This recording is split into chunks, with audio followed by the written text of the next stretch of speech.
Good afternoon, my name is Daniel White, and today I'll be doing a persuasive speech on distracted driving.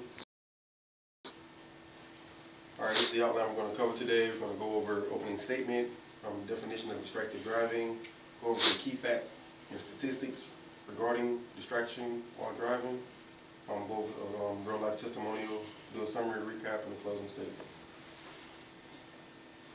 Alright, opening statement.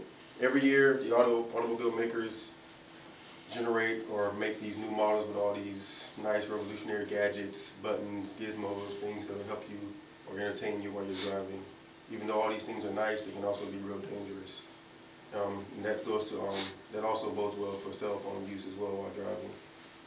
A lot of different accidents happen while driving with cell phone use. So this speech is just to bring that to light and hopefully to minimize driving while using your cell phone.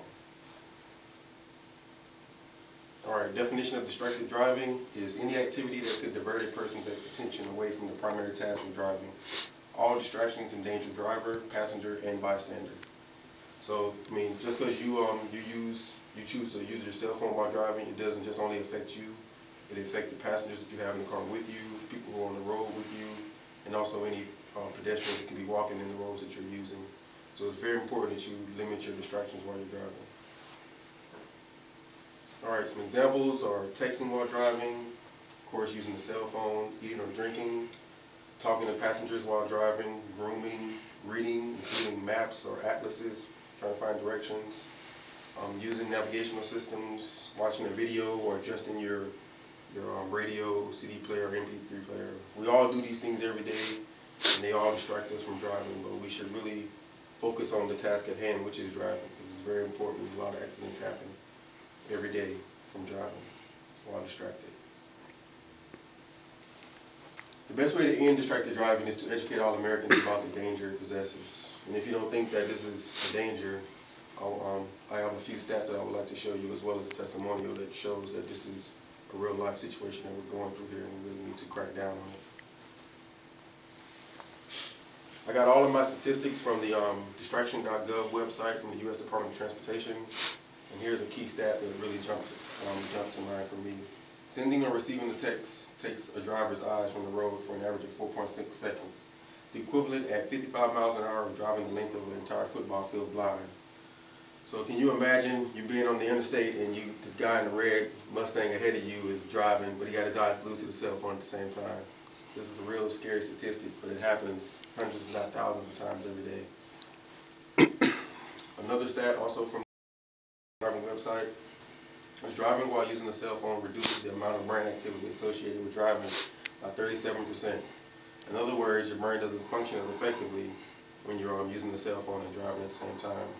We wouldn't use our cell phone to operate any heavy machinery like a crane or a forklift, so why would we do it while we're driving? This research has been here for many years now. It's not just new groundbreaking research. So it's very important that we get the word out and try to minimize our distractions while we're driving.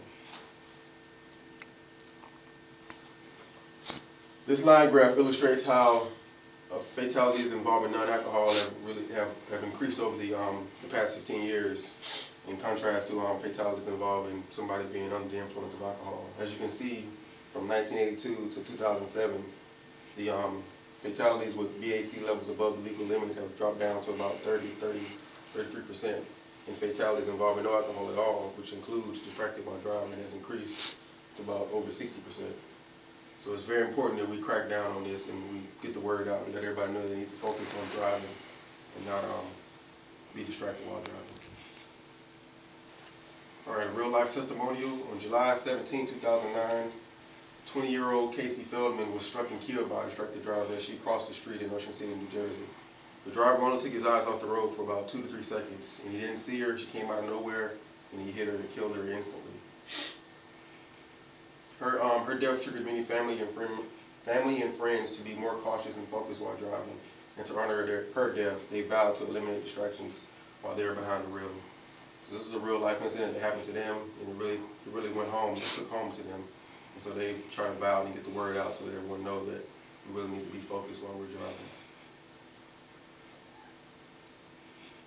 Alright, in recap, we went over distracted driving, the definition of it, went over some key facts and statistics, and we also give you a real life testimonial. In closing, we all do things behind the wheel that we shouldn't. This is without question. We also know that all accidents are unavoidable. So why would we muddy the waters by doing senseless acts like texting or using a cell phone while driving?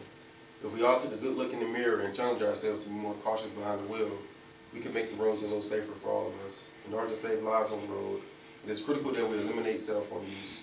Human life is a precious gift from God, and vehicle accidents from cell phone use take countless lives from our world. Think twice the next time you go to pick up your phone while at a red light.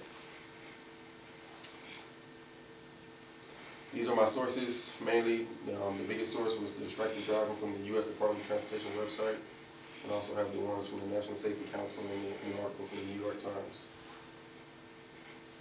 And this concludes my presentation.